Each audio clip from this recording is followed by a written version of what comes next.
mga nanay na mamamelengke pala ngayong umaga, alamin na natin ang presyo ng mga gulay at iba pang bilhin sa Commonwealth Market sa live report ni Susan Enriquez.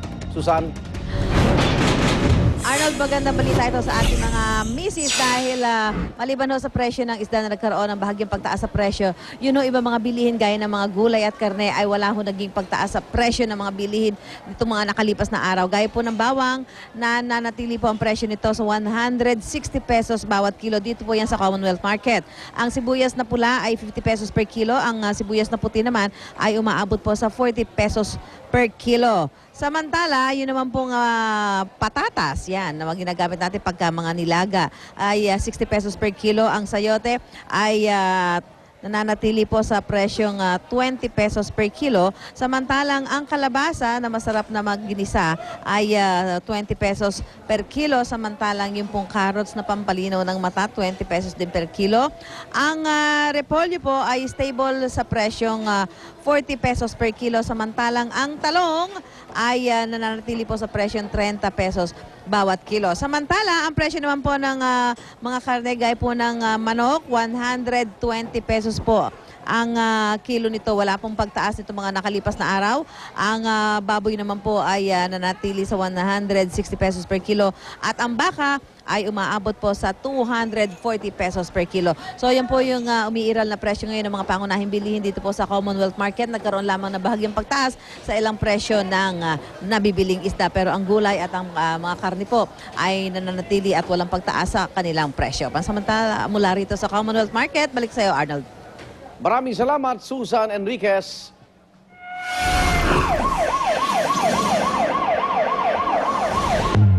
Email hacking, bagong modus ng mga kriminal sa panloloko.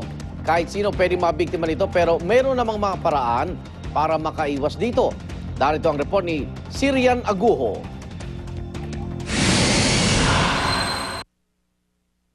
Isa ang email sa mga paboritong target ng cybercriminals at hackers. Sa dami kasi ng impormasyong karaniwang nakasave dito, tulad ng passwords at credit card numbers, pwede na itong matawag na digital wallet. Ang host dancer na si Regine Tolentino na biktima ng email hacker. May nag-email nga sa kanila na I'm in Spain and I lost my wallet and I have no money and I have no ID and everything, and so they're very concerned.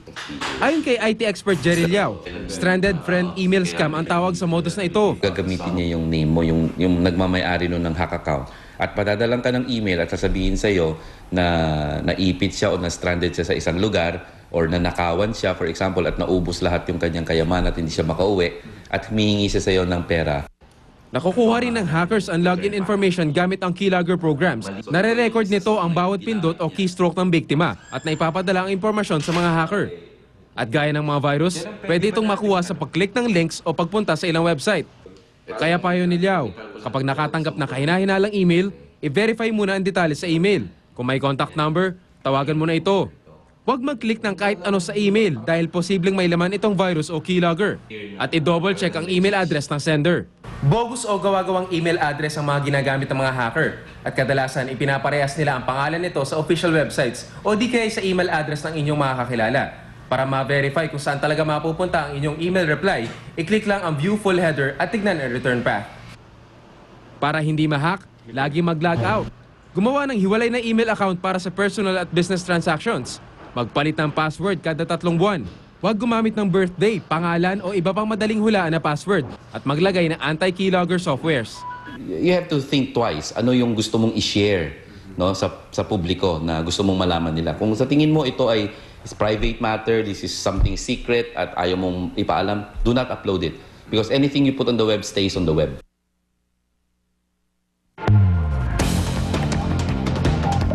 Isang Army Corporal patay sa pamamaril sa North Fairview, Quezon City.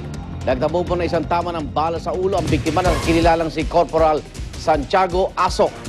Batay sa investigasyon, pinuntahan ni Asok ang nabili niyang ari-arian nang biglang dumating ang di pa nakikilalang suspect.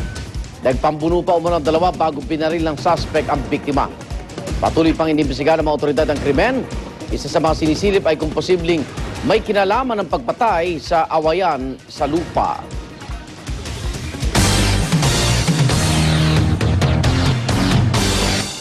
National Disability Prevention and Rehabilitation Week. Ginugunita ngayon ng mga kababayan nating may kapansanan. Hiling po ng gobyerno o hiling nila sa gobyerno isaalang-alang ang kanilang kapakanan sa paggawa ng mga pampublikong pasilidad. Darito po ang report ni Jamie Santos. Hindi hadlang para sa mga batang ito mula sa School for the Blind ang kanilang kapansanan para ipakitang kanilang galing sa pagsayaw. Hindi rin nagpahuli ang Rondalyo on Wheels na nagpatugtog naman ng pinagmalaking talento. Sa paggunita sa ika-32 National Disability Prevention and Rehabilitation Week, nais ng mga PWD o People with Disabilities na mapalawak ang kaalaman ng publiko tungkol sa mga isyong nakakaapekto sa kanila. Magandang okasyon daw ito para rin ipaalala sa lahat na ang may kapansanan ay hindi dapat kaawaan. Lahat pantay-pantay, may kapansanan man o wala. We have just to continuously advocate for the rights of people with disability, no? Ang tema ngayong taon, sa istrukturang accessible ang lahat ay able. Layon nitong isulong ang malayang paggalaw ng mga may kapansanan ng walang sagabal. Dapat daw ang mga gusali, kalsada, plaza, medical facility, terminal ng bus, pier at mga paliparan na may access para sa lahat ng mga may kapansanan para makapamuhay raw sila ng normal. May karapatan din daw sila sa iba't ibang serbisyo. It's the only way that we can really make people who in the sector to be more active because they will be able to move around and talk and express their own opinion. Umaasa ang may kapansanan na sa paglipas ng mga taon, mawala ng diskriminasyon sa kanila. Pangako ni Justice Secretary Leila De Lima na dumalo sa selebrasyon. Justice for all means justice for PWDs. Partner with us, work alongside us as the DOJ strives to make this principle into a reality. Ang isang mall sa Quezon City, nangako ring ipagpapatuloy ang pagtrato sa kanilang mga customer ng pantay-pantay. Kaya naman ang mga obra ng mga batang may autism, bibigyan ito ng pwesto. We want to promote their abilities more than their disabilities. Tatakbo ang selebrasyon ng NDPR ng isang linggo. Para sa unang balita, Jamie Santos reporting.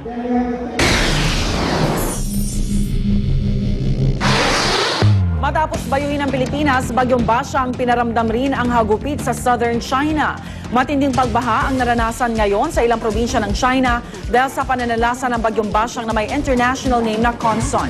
15 ang naitalang patay habang 21 ang nawawala. Maraming bahay at mga sasakyan ang nalubog sa baha at ilang tulay at daanan din ang nasira. 300 residente ang natrap sa kanilang mga tirahan habang mahigit 12,000 na ang inilikas sa mga evacuation center. Isang minahan sa China nasunog dahil umano sa nasirang kable ng kuryente. 28 manggagawa ang patay sa insidente. 5 bangkay pa lang ang nare-recover. Sa isang hiwalay na insidente naman, 13 ang natrap sa isang binahang minahan sa northwestern China. Ang China ang tinuturing na pinakadelikadong bansa pagdating sa industriya ng pagmimina. Umabot sa 2,600 ang mga namatay na minero noong 2009. Former South African leader Nelson Mandela nagdiwang ng kanyang ika-72 kaarawan.